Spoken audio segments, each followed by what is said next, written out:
Assalamualaikum warahmatullahi wabarakatuh. Berjumpa kembali di channel Adiko Ramos. Penjelasan dari Sekretaris GTK Kemendikbud RI. Kita lihat dulu di peraturan Permenpan RB nomor 28 tahun 2021. Nah, ini Permenpan RB nomor 28 tahun 2021. Saya akan langsung menuju di paragraf 9 seleksi kompetensi 2 pasal 33 pada poin keempat. Jadi saya akan langsung bagikan di poin keempat. Pelamar sebagaimana dimaksud pada ayat 1 memilih kebutuhan PPK dengan ketentuan sebagai berikut. Jadi mohon kawan-kawan disimak. Jadi ini informasi bukan informasi basi atau informasi tidak valid. Serta nanti ada video paparan dari Bu Nunu Suryani. Bagi pelamar yang mengajar di sekolah di pendidikan anak usia dini, taman kanak-kanak, sekolah dasar atau sekolah menengah pertama dapat melamar di antara pilihan bentuk satuan pendidikan tersebut di wilayah kabupaten kota tempat pelamar mengajar pada mata pelajaran yang sesuai sertifikat pendidik dan atau kualifikasi pendidikan pelamar. Jadi perlu digarisbawahi. Jadi untuk nanti Bapak Ibu guru yang sudah pernah mendaftar di tahap 1 dan belum lolos, maka untuk memilih formasi di tahap kedua itu bisa sekolah induk maupun bisa di sekolah lain induk, asalkan itu masih dalam kabupaten atau kota. Ini untuk pelamar yang dari guru PAUD atau pendidikan anak usia dini ya, PAUD, taman kanak-kanak atau TK, SD dan SMP. Jadi diperhatikan ini bisa memilih formasi di mana saja, di sekolah mana saja, asalkan masih di wilayah kabupaten atau kota tempat pelamar mengajar pada mata pelajaran atau pada formasi yang sesuai dengan sertifikat pendidik atau kualifikasi pendidikan pelamar. Bahasanya kualifikasi pelamar ini adalah ijazah ya. Poin B, bagi pelamar yang mengajar di sekolah menengah atas, sekolah menengah kejuruan atau sekolah luar biasa dapat melamar di antara pilihan bentuk satuan pendidikan tersebut di wilayah provinsi tempat pelamar mengajar dan tentunya adalah sesuai dengan sertifikat pendidik atau serdik ataupun kualifikasi pendidikan atau sesuai dengan jurusan di ijazahnya. Ya, ijazahnya ini nanti kalau double berarti yang dipakai adalah yang terdaftar di Dapodik maupun yang terekam di info GTK. Seperti itu menurut pengalaman saya pribadi. Yang C, bagi daerah provinsi yang memiliki kewenangan mengelola sekolah PAUD, taman kanak-kanak, SD, sekolah menengah pertama, sekolah menengah atas, sekolah menengah kejuruan, dan sekolah luar biasa, pelamar yang mengajar di sekolah tersebut ya dapat melamar di antara pilihan bentuk satuan pendidikan tersebut di wilayah provinsi tempat pelamar mengajar pada mata pelajaran yang sesuai sertifikat pendidik dan atau kualifikasi pendidikan pelamar. Jadi untuk yang poin C ini ada memang beberapa provinsi, tapi saya tidak tahu provinsi mana.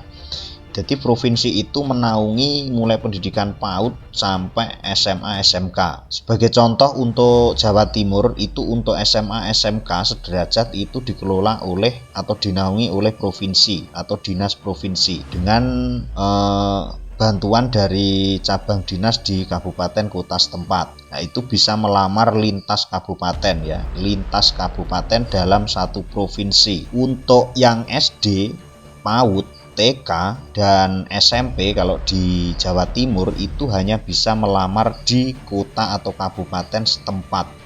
Jadi seandainya saya itu di Kota Madiun, saya sukuan di Kota Madiun, untuk tahap kedua ini berarti saya hanya bisa memilih formasi guru PAUD, TK, SD, SMP di Kota Madiun. Seperti itu permisalan.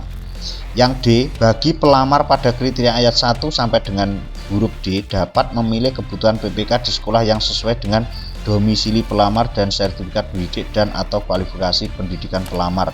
Jadi bisa di sekolah induk maupun di sekolah non induknya. Jadi kejelasan atau aturan pemilihan formasi di tahap kedua ini memang berbeda dengan di tahap pertama.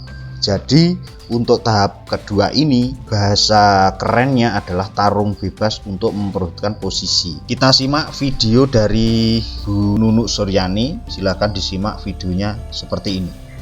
Pertama dari Rion Frianda untuk Ibu Nunu. Mohon informasi apakah di tahap 2 nanti masih memprioritaskan guru induk atau kembali melihat skor perolehan nilai yang tertinggi, karena memang banyak sekali informasi yang beredar Mohon informasinya Ibu Nunu. Silakan Bu Nunu, mungkin bisa ditanggapi dulu pertanyaan pertama. Ya, baik Bu Rion, terima kasih untuk pertanyaannya. Ini pertanyaan banyak sekali mampir di akun Instagram pribadi saya. Jadi afirmasi untuk sekolah induk itu hanya kita berikan di ujian tahap 1. Ya, ujian tahap 1 itu khususon ya, kita khususkan untuk guru-guru di sekolah negeri. Sedangkan di ujian tahap 2 nanti, untuk ujian tahap 2 itu sudah terbuka berkompetisi seluruhnya, baik dari guru swasta, guru non induk, dan juga untuk lulusan PPG, individu yang mempunyai sertifikat guru dan belum mengajar. Kemudian, namun ada perbedaan dengan seleksi ketiga. Seleksi kedua ini boleh memilih sekolah lain, bukan di sekolahnya sendiri, tetapi masih dalam satu daerah kewenangan. Jadi formasinya sudah berkompetisi dengan seluruhnya. Jadi kita melihat nilai tertinggi sebagaimana yang ada di dalam Permenpan. Seperti itu Mbak, untuk jawaban untuk yang pertama.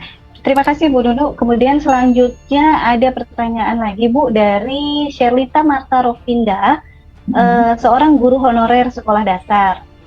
Apakah di tahap 2 guru sekolah induk masih mengunci formasi seperti halnya tahap 1? Mohon penjelasannya karena saat ini sedang simpang siur berita tentang hal itu di media sosial. Terima kasih. Ya, ini jawabannya sama dengan yang pertama tadi. Yang pertama tadi sudah tidak ya. Jadi untuk semua formasi sudah terbuka untuk dipilih oleh seluruh peserta di daerah kewenangan yang sama. Jadi kewenangan yang sama itu begini. Calon guru di Kabupaten Ciamis itu boleh memilih kalau mereka kabupaten ya, guru SD SMP boleh memilih lintas sekolah di Kabupaten Ciamis. Bukan di sekolah induknya saja, boleh milih mana yang menurut yang bersangkutan paling diinginkan.